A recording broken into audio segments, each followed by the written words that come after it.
chosen ones, empaths, and all the genuine souls out there. Although the Hoover can be a significant moment in your healing journey, if used correctly, okay, it can also be a can of worms, you see. Oftentimes, the narcissist won't Hoover when you expect them to Hoover. And oftentimes, the type of Hoover that comes from the narcissist isn't a declaration of love, isn't an acknowledgement of the error of their ways. And it honestly keeps you bound as a victim of narcissistic abuse. You know, waiting and waiting for this lingering feeling over you that you somewhat need this Hoover to feel complete again. Okay? Or you need to hear the words of them again, or you need to talk to them again, or you need to, like, this thought process often keeps you stuck. Now, I'm not saying you're stagnating. I'm not saying you're stuck. Even if you are in that mind state, you're still healing. You're still doing your work. But what I've noticed in victims of narcissistic abuse, when dealing with narcissists in their lives, through people that I've spoken to in one-to-one sessions, is there's a constant theme of them desiring the Hoover, okay? And what I think it boils down to is you want them to acknowledge what they've done, okay? But please embrace that a lot of these narcissists, the Hoovers that I've heard about, are so strange, they're so bizarre, okay?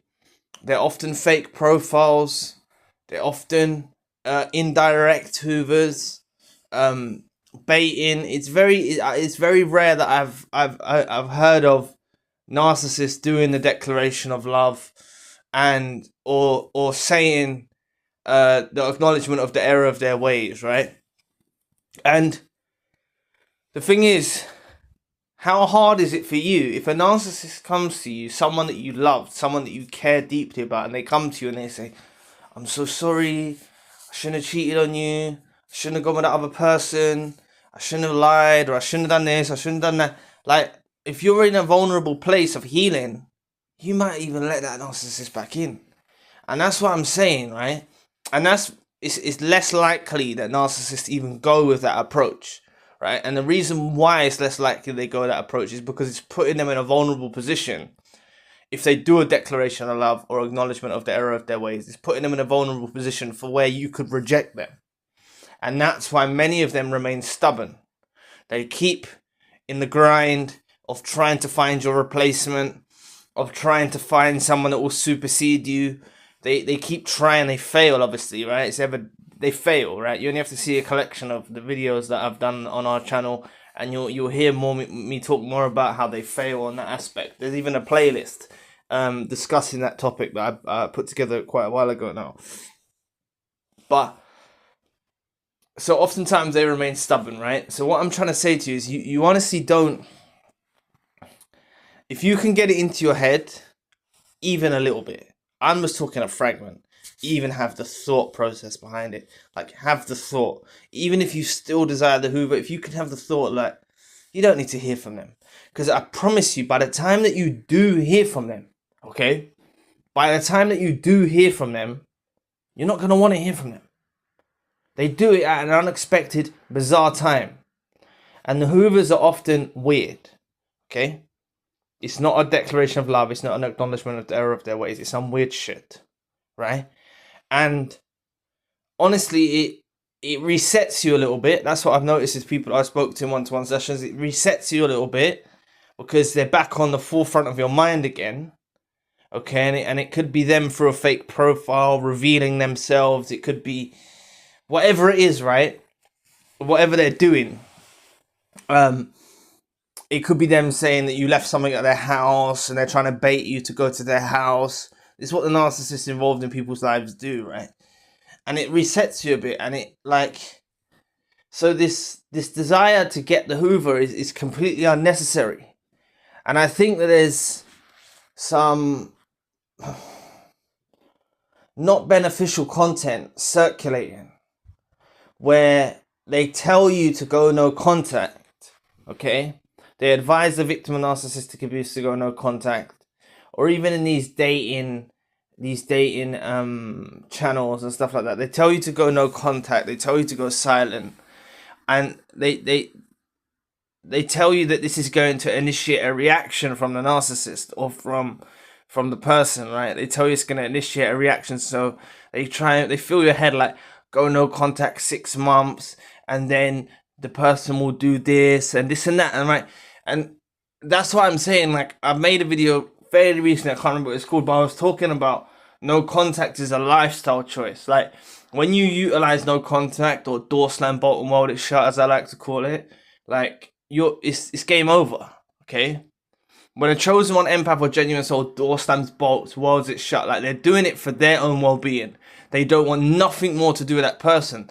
And that's what I want you to focus on, right? I'd rather you focus on that than, are they going to Hoover today? Have they Hoovered today? Or you're checking your messages, or you're checking your inbox, or you're checking your emails, or you're checking this, like, to see if they've Hoovered you again, right? It's a desire that's unnecessary. It's something that's incorporated. Listen, I should have said this earlier, because some of you might have got pissed off and like tuned out already. It's a natural thing that happens to you. It's normal. It's understandable. It's rational. It's normal. But these people aren't normal. These people aren't rational. These people aren't genuine. So when you kind of how can I put it? When you kind of, you know, base it down to they're gonna do something rational or like normal, and tell you, like, even the ones that do say they're sorry, and they say they're sorry for what they've done, and they acknowledge the error of their ways and stuff like that, it's a motive. It's an agenda. It's to worm their way back, to get into your life. And that's why there's so many of you that watch our channel, or other channels alike, that have been in on-off relationships with narcissists. You've been on and off again, and on and off again. Like, they've hoovered you back, they've done this, they've done that. Like, this happens, it's natural, okay? So what I'm asking you to do is lose this desire for the Hoover. If you still want it, like, it's something to focus on. It's like muscle building, right? I don't go to the gym, but I'm just using it as an example, right? Or any exercise, right?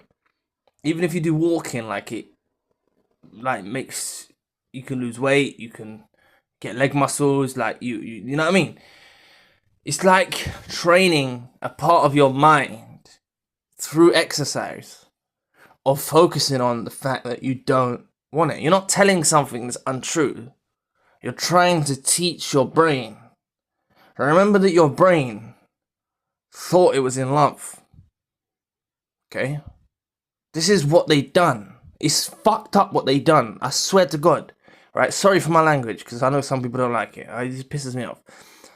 But it's really dangerous what they done to the victim of narcissistic abuse's brain. Narcissists don't know how to love. Full stop.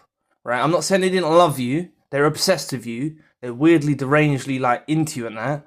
But it wasn't love. Okay? But it put you under the false security that you was in a loving relationship. So your brain deemed that this person loved you and you was in a mutual loving relationship. Even if it was only for a moment in time. Okay? Because I know many of you will say, no, it was toxic, it was this, it was that. Yeah, I know, but for a moment in time, however short-lived that experience was, for a moment in time, your brain entered those kind of elements and realms of believing it's in a loving relationship. And that's why you need to do the mental gymnastics, or the mental exercise, to train your brain to tell yourself that you don't want to hear back from them. Okay? Because oftentimes what will happen is that, like, if you stay with, it's perfectly fine if you want to stay with Desire and Hoover, okay? It's perfectly fine. But what I'm gonna warn you about is if you stay with Desire and the Hoover, it's gonna keep you focused on them, okay? That's one thing. But also, when they do Hoover, okay, it's not gonna be what you expect, most likely. Like, what are you waiting for? If they do a declaration, you got to ask yourself this question. If a narcissist come back to you and said they're sorry, they shouldn't have done A, B, C, and D, whatever it was in your personal situation, they shouldn't have done it. They're sorry. They're changing. They're going to go to therapy. They're sorry they're like this way. They even acknowledge the narcissism, everything, right? Are you still willing to engage? Because I can understand you wanting to. I can understand you actually partaking in that offer from them. I can understand it. But what you've got to train your brain to do is not be interested in that. You see? Not be interested in that. And I did make a video earlier on. You might have clicked on this one first, but I mentioned that I was going to make this video in that video. But the video was the one that was released before this, and I called it something wanted you away from the narcissist, right? And that's what you've got to really, these videos kind of go hand in hand. So check that one out if you haven't after you finish with this one. Something wanted you away from the narcissist, and honestly, like, you're like, if you wait on the Hoover, I'll tell you what's going to happen, right? I'm not psychic or nothing, but what most likely will happen is you'll wait on the Hoover, then you reach a point of acceptance that they're gone, they're done with, and then by the time you hear from them again, it's going to be some weird shit. It's going to be some frustrating, annoying shit. It's going to be annoy you, it's going to piss you off. You're going to be so forward in your healing. And I think, it's just a theory now, I think that, no, this is a fact. I'm going to say a fact than a theory. They've had the Hoover preempting the Hoover on their minds for a considerable amount of time. Okay? A lot longer than when they actually reveal that they're going to Hoover. You see, they preempt it a lot in their minds. Right? But I think that God or the universe or the higher self or whatever you believe in, the positive energy, kind of doesn't give them the courage to go through with it. And as a byproduct of them not having the courage to go through with the Hoover, you heal considerably a lot more. Okay? Because oftentimes, collectively, as a group of empaths, chosen ones, genuine souls, you can probably vouch and say that if the Hoover come early, you would have accepted it. And you're going to reach a place, you might be in a dark place now, but you're going to reach a place where you won't accept the Hoover, you see? And oftentimes, this is something you need to look out for those of you, I've spoke about this quite frequently, but what you should do, if you do desire the Hoover, another exercise, the exercise of, removing the desire for the Hoover, is to focus on what happened during your last exchanges. I understand you might not have spoken to this narcissist for a very long time. They might have ghosted you, given you silent treatment or whatever. They might not have, but you might not have spoken to them for a very long time. Oftentimes, during your last exchanges, could have been messages, could have been on the phone, they would have said something that was the Hoover. And it goes over your head because you're in so much hurt. Like, this person you loved, you cared about, you supported them, and they do some weird shit. Like, it doesn't have to be this. It could be anything in your personal scenario. I don't know your exact situation, but if you left something at the house, or I've left something at your house, or they could have contacted you from a fake profile, or they could have just done anything weird, you see? Just some weird shit. They could have said something like, oh, I wish you could have been like how you was at the beginning, or I wish you could have loved me more, or like they'll say anything, That's the Hoover. That's the bait. The Hoover is the bait to make you bite the bait to end up back in with them or chase after them. You see? Often narcissists will bait you out to try and make you chase after them or pursue them. You see? And that's why, like, honestly, you don't need this Hoover. Okay? You honestly don't need this Hoover. I've spoken to many people that have had Hoovers that didn't want the Hoover. Okay? They want nothing more to do with the narcissist. That's the place you're going to get to. I promise you, you're going to get there.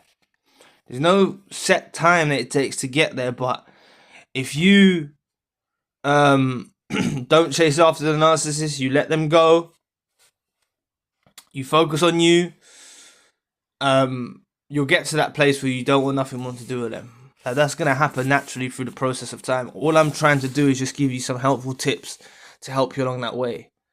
Because, like, I think it's bad advice what some of these, I'm not mentioning no names, but there is some channels that give you false security. You know, they're telling you, oh, you just need to go no contact for X amount of time and then the person will do this and this and that. And although that might tick you over, it's not really giving you beneficial information. It's not really giving you food for thought. It's not really giving you what you need to hear. Okay? And it's what you got to understand and embrace is you're going through an awakening. You're coming to terms with the fact, you've either come to terms or you're coming to terms with the fact you're dealing with a narcissist in your life. And you really don't need these types of people around you. Okay? And you really don't want nothing more to do with them. Like, you certainly don't. And it's like I said, you have to do this mental exercise. Remember, I only touched on it, but your brain has been conditioned to think it was in love. Your brain has been conditioned to support, to give empathy. Your heart has been there. Your soul's been there. You know, this is a real emotional toll it takes on your mind, heart, and soul, right? A real emotional toll. So that's what I'm saying. If you do desire a narcissist, I'm not knocking you. If you do want a Hoover, I'm not knocking you, I'm not belittling you, I'm not putting you down. It's a natural process. All I'm trying to emphasize is, rather than ruminating about the narcissist, ruminate about how you can get rid of wanting this desire for them. You know, put it in the comments section. I tried to reply to the comments as soon as possible.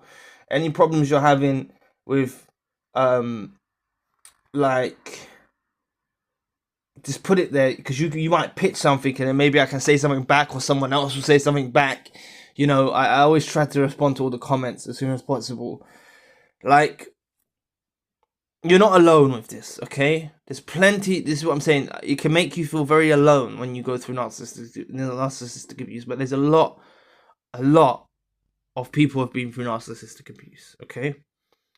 But I will say, don't fill that void or that emptiness with someone else. Focus on this by yourself, okay? Honestly, it's the best thing you can do. Is focus on this by yourself.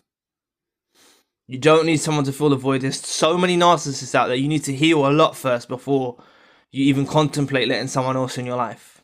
And for those of you that already let someone in your life and it's a narcissist or whatever, like, you know, like, just learn from the experience of others. You know, I've seen in the comment section people saying that they've dealt with so many narcissists in their life, from friends, family, colleagues, boss, you know what I mean? Like, from myriad of angles, they've dealt with narcissists. So it's not just romantic relationships, like, that's what I'm saying. Just be vigilant, you know? Focus on this and try your hardest, right? To lose this desire for the Hoover. Try your hardest. I hope this video helps. I pray, I know I can't speak blessings over your name, but, you know, if we keep our intentions pure and aligned, we can help each other out. I pray it gets easier. You know, I ask God or the universe or whatever your belief system is, that you can see that you really don't need this Hoover, okay? You know, like, I really, it's powerful. It's a real step forward that you don't want that Hoover, you know? Because the way it's going to flow, most likely, is you're going to go through this, even if you keep the desire of the Hoover, you're going to go through a process of where you don't want the Hoover. You're going to get to the point of where you don't want the Hoover, and then most likely they're going to reach out and it's going to knock you back a little bit. So it's good for you to prepare that you don't want the Hoovers from as early as possible. You know, it's acceptance. It's not wanting them back. It's accepting they're a dusty, disgusting weirdo. You know, you don't need that around you. And I'm sorry if I know some of you feel close to these individuals, but they are fucked up, okay? Sorry for my language, excuse my language. They're seriously deranged, messed up in the head, and you don't need no part of that. You honestly don't need no part of that. You know, so hearing from them again, I can understand you wanting it, I can understand you desiring it, I can understand some of you even feeling like you need to hear from them again. But really, it's the result of your brain going through feeling in love, for your soul feeling like it's met its soulmate, for your heart feeling like it's connected, and you're dealing with the repercussions, and you need to do some mental training and mental exercise to try and relieve yourself of these emotions that you're feeling. Release them away from you. That's a better way of saying it. Release them away from you. You know, these desires for Hoovers and things like that. Okay, and you know, like I said, no contact is a lifestyle. Right? You're going no contact for your beneficial well-being. You're going no contact because you don't want to utter no more words to them, because they don't hear your words. You've already tried to speak to them. You've already tried, and I hope that doesn't spark curiosity that so you try again to speak to them, because you've spoken enough. They don't listen. They shift blame. They manipulate your words. You know what I'm saying? Like, you had enough trying to speak to them. Like, that's what this lifestyle choice is about, of no contact. You've had enough of trying to speak to them. You're done with them, and you want rid of them. And you even want rid of them out of your mind, heart, and soul. Okay? And that's what you should focus on. Removing them like a lobotomy from your mind, cutting them out of your heart, cutting them out of your soul, removing them from your soul, cutting the soul ties, things like that, right? There's a mental exercise that you can do that I would advise you to only do it once. I know some of you might form a ritualistic habit of repeating it. What I'd do is, if you are in a place of hurt, is some people do it symbolically, but I don't really like the idea of that. I think you will all be strong enough to do it in your mind. You picture the person, you picture yourself, you picture a cord between you and them, a string, a cord, and you cut it. A pair of scissors, a knife, you cut the cord in your mind. And from that point, you've released that person. This doesn't matter if you were discarded. This doesn't matter if they don't do that. You know what I'm saying? They'll go through a whole discard and they ain't done that. They ain't serious. You know what I'm saying? They ain't serious to release you like that. They ain't got the mental fortitude to do something like that. So take some quiet time. Maybe do it when you're lying down. But I would say, once you know you've done that, if you're struggling to even do that, then you can see they're deeply embedded in your mind. You see? They're deeply embedded. So take your time. I'm not telling you to rush and do it, but it's something that needs to be done. Because it's a visual representation in your mind that you are done with that person. Okay? So I hope this video helps, and I'll be back with another video soon. Peace.